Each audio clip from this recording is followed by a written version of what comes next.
사실 이더리움이라는 것은 이더리움 안에 여러 가지 생태계들이 있거든요. 이더리움 예를 들어 디파이 생태계도 있고 그 안에 뭐 에어드랍도 있고 이더리움을 가지고 스테이킹도 하고 거기서 뭐 에어드랍도 나오고 또 이자도 생기고 그러면 비트코인보다 수익률이 한 3, 4배 이상 되거든요. 사실 지금까지 성적이 일단 정고점을 넘으려면 와야 됩니다. 이더가 당연히 정고점을 넘겠죠. 그래서 그때까지 좀 시간이 남아있으니까 무조건 넘긴 할 텐데 시간이 남아있다. 이더리움 투자자들은 좀 기다리면 된다.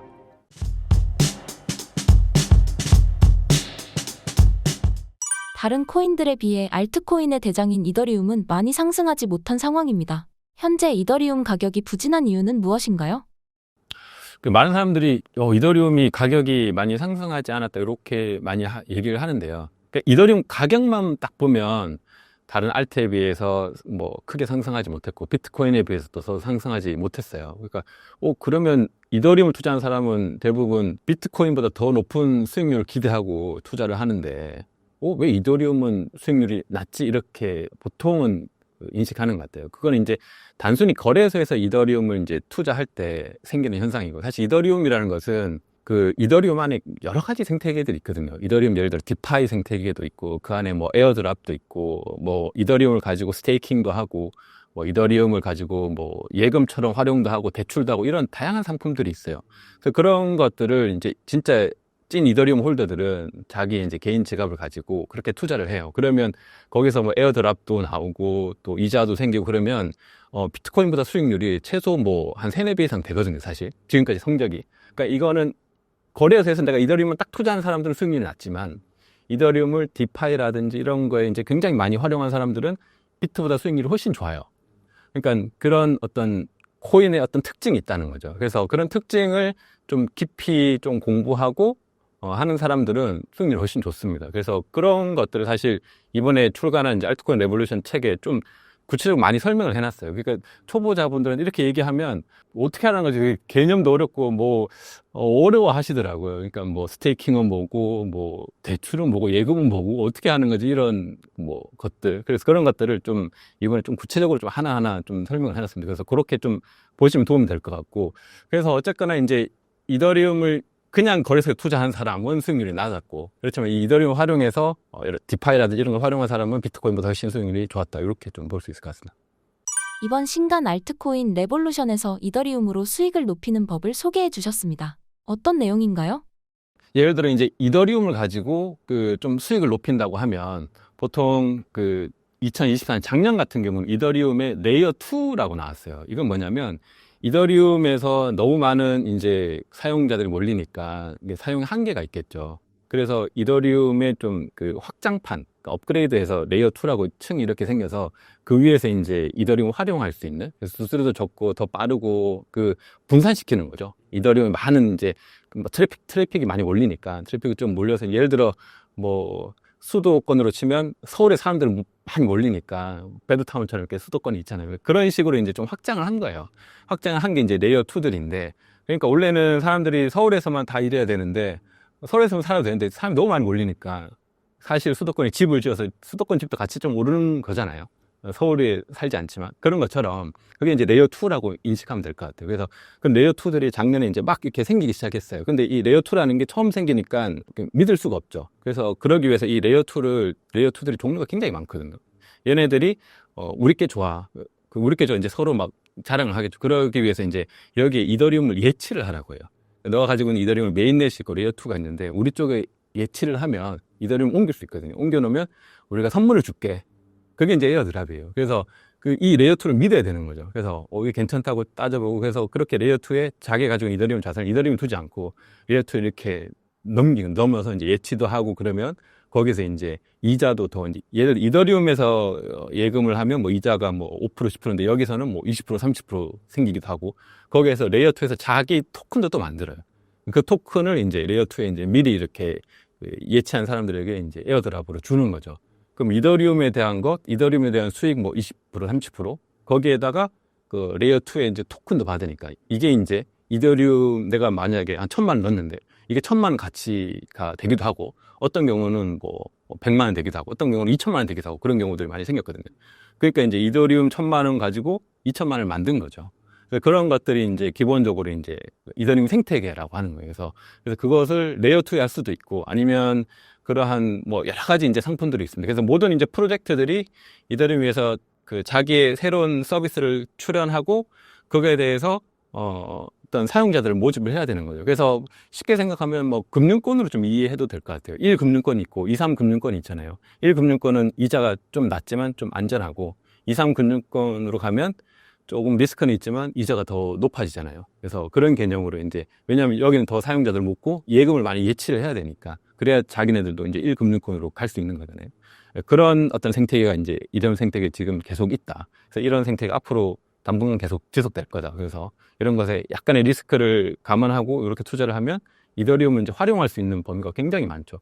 그래서 실제 이더리움을 투자하는 진짜 이더리움 홀더들은 이더리움을 그냥 지갑에 가만 놔두지 않고 여기저기 막 다 이렇게 분산해서 그렇게 이제 투자를 하는 거예요. 그러니까 이더가 가만히 있지 않고 놀지 않고 자산이 뭔가 활동을 하는 거죠. 물론 이제 리스크는 있긴 합니다. 그래서 이제 공부를 해서 그 프로젝트를 이제 잘 살펴봐야 되는 거죠. 이게 좋은 건지 안 좋은 건지 좀 판단할 수 있고 하는 투자자들은 그렇게 이제 하면서 이제 더 높은 수익을 내는 거죠.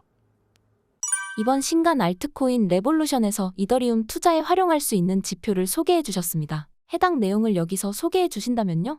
조금 전에 이제 이더리움을 가지고 뭐 레이어 2 같은 데서 어떤 생태계를 선택하고 이렇게 활용할 수 있다고 했는데 크게 우리가 이제 그러면 어떤 레이어 2가 좋냐? 어떤 뭐 디파이 서비스라고 하거든요. 이제 이더리움을 활용한 이제 금융 서비스, 예금이라든지 대출을 하는 그럼 어떤 디파이 서비스가 좋냐라고 이제 두 가지 질문을 할 수 있는데 첫 번째 이제 같은 경우는 이제 L2bit이라는 사이트가 있습니다. 책에도 잘 소개되어 있는데 그 L2bit 사이트를 들어가면 레이어 2들이 종류별로 쫙 나와 있어요. 그래서 종류로 나와 있고 이 레이어 2가 리스크가 얼만큼 있는지 그리고 이 레이어 2에 지금 자금이 얼만큼 있는지 자금이 많이 몰릴수록 좀 더 안정적이겠죠. 그리고 이 레이어 2가 어떻게 탄생했는지 얼마나 지속되고 있는지 얼마나 변화가 있는지 그리고 어떤 기술을 사용했는지 그리고 지금 레이어 2들이 다 완성 단계가 아니고 지금 발전하고 있거든요. 그래서 지금 몇 단계까지 와 있는지 이런 것들을 굉장히 정확하게 잘 분석하고 있어요. 그래서 아무래도 이제 초기 투자자들은 그 좀 상위에 있는 것들 위주로 좀 투자를 하면 되겠죠. 그거 하고 또 하나는 이제 디파이 라마라는 사이트가 있습니다. 그 책에도 설명되어 있는데 디파이 라마 사이트를 들어가면 그러니까 디파이들, 그러니까 이더리움에서 활용할 수 있는 금융 서비스죠. 그래서 예금도 할 수 있고 대출도 할 수 있고 하는 건데 그러니까 이더리움을 가만히 가지고 있지 않고 거기 예치를 하면 어떤 이자를 줘요. 3%, 4%. 그리고 내가 이더리움을 10개를 맡기면 그걸 가지고 대출을 할 수 있습니다. 10개를 맡겨놓고 그 스테이블 코인을 대출해가지고 그걸 또 거래소에서 이렇게 또 활용할 수 있어요. 그래서 어떤 진짜 저는 그렇게는 못하는데 진짜 이더리움 찐 투자 이런 사람도 있었어요. 내가 이더리움을 거기에 한 50억 정도 박아놓고 그 다음에 한 20억을 대출해가지고 아파트를 사더라고요. 굉장히 리스크가 있는 거죠. 예, 그래서 나는 이제 그러니까 그런 것도 가능하거든요. 근데 그건 이제 대단한 분들이 하는 거고 보통 사람은 그렇게까지 하기 좀 리스크가 있죠. 그렇게 이제 실제 대출 서비스가 이제 구현이 되니까 담보를 가지고 그런 것들을 활용해서 이제 여러 가지 이제 전통 금융보다는 좀 리스크가 있지만 수익률도 좋고 활용할 수 있는 범위가 굉장히 많은 거죠. 그래서 그런 이제 디파이들이 굉장히 많은데 그 디파이 라마에서 그래서 거기도 순위가 쭉 나와요. 상위부터 여기 이제 얼마나 많은 예금이 몰려 있고 그 순위들이 있고 어떤지 지금까지 얼마나 발전해 왔는지 그래서 그 밑에 있는 것들은 좀 리스크가 있는데 그 상위에 있는 디파이들은 좀 활용해 봐도 괜찮죠. 그래서 그렇게 두 가지를 활용하면 좋을 것 같습니다. 이더리움 관련 호재와 악재는 어떤 게 있을까요? 이더리움의 호재는 사실 최근까지 이더리움 시장에서 좀 많은 안 좋은 이야기를 많이 들은 것 같아요. 그건 이제 가격 때문인 것 같아요. 이더리움, 솔라나나 이런 애들 다 잘 오르는데 이더리움은 왜 안 오르냐. 그래서 그런 이야기가 많은데 저는 그게 오히려 호재라고 생각합니다. 그래서 이더리움이 사실 굉장히 가치가 있거든요. 그래서 가치가 있고 굉장히 오래 갈 수 있고 예를 들어 저한테 얘기한다면 끝까지 살아남을 코인이 뭐냐 이렇게 물어봤을 때 끝까지라고 하면 20년 뒤에도 살아남을 코인이 뭐가 있을까라고 물어보면 저는 비트코인하고 이더리움 이거 두 개는 살아있다 이렇게 보거든요.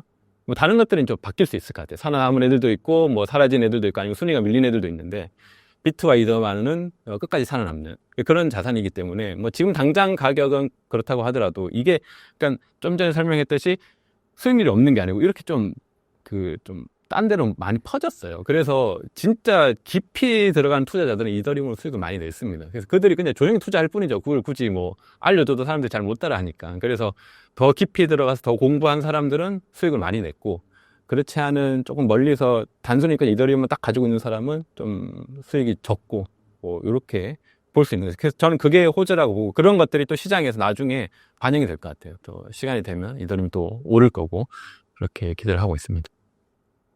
이더리움이 전고점을 넘으려면 어떤 전제 조건을 만족해야 할까요? 일단 전고점을 넘으려면 알트코인 불장이 와야 됩니다. 아직 뭐 불장이 오진 않아요. 그게 막 시그널로 잠깐씩 오긴 하는데, 일부 알트코인들이 이제 폭등하고 그러는데 전반적인 알트 시장 자체가 확 올라야 되거든요. 그러기 위해서는 일단 우리가 비트코인 도미넌스라고 하는, 비트코인이 전체 암호화폐 시장에서 차지하고 있는 그 비율이죠. 그래서 지금까지 계속 오르고 있어요. 비트만 혼자 잘 가고 있는데, 가끔씩 알트도 요즘에는 뭐 많이 오르긴 했는데, 그게 이제 빠지는 순간이 옵니다. 그래서 아마 반감기의 최고점 시간에 빠지거든요. 그 전후로 해가지고 비트 도미넌스가 이제 좀 멈추고 좀 빠지는 그 순간이 되면 이제 알트들이 이렇게 막 올라가거든요. 그때는 이더가 당연히 전고점을 넘겠죠. 그래서 그때까지 좀 시간이 남아있으니까 무조건 넘긴 할 텐데, 아직 좀 시간이 남아있다. 그래서 이더리움 투자자들은 좀 기다리면 된다, 이렇게 보고, 아직 이더리움을 투자하지 않았다면, 알트코인을 고려한다면 그래도 이더리움이 제일 좋다. 리스크가 지금 어차피 시장에서 좀 다른 알트에 비해서 좀 저평가 받았으니까, 이더리움은 또 다른 알트에 비해서 좀 덜 빠지거든요. 그래서 알트코인을 고민하신다면 이더리움이 괜찮다, 이렇게 보고 있습니다. 현재 상황에서 이더리움 투자 전략을 소개해 주신다면요? 저 같은 경우도 이더리움을 가지고 이제 디파이에 굉장히 많이 활용을 하고 있어요. 그래서 저는 딱 투자 전략이 최근에 이제 비트코인도 이렇게 디파이 활용할 수 있는 게 조금 생기기 시작했어요. 그래서 비트코인도 그렇게 활용하는데, 비트코인 투자는 굉장히 쉽고 간편하고 편합니다. 걱정할 게 없어요. 그냥 별로 비트코인을 활용할 수 있는 것도 별로 없기 때문에, 그리고 활용하는 순간 또 약간 리스크가 생기거든요. 그래서 비트코인은 그냥 사서 지갑에 그냥 계속 모아두면 돼요.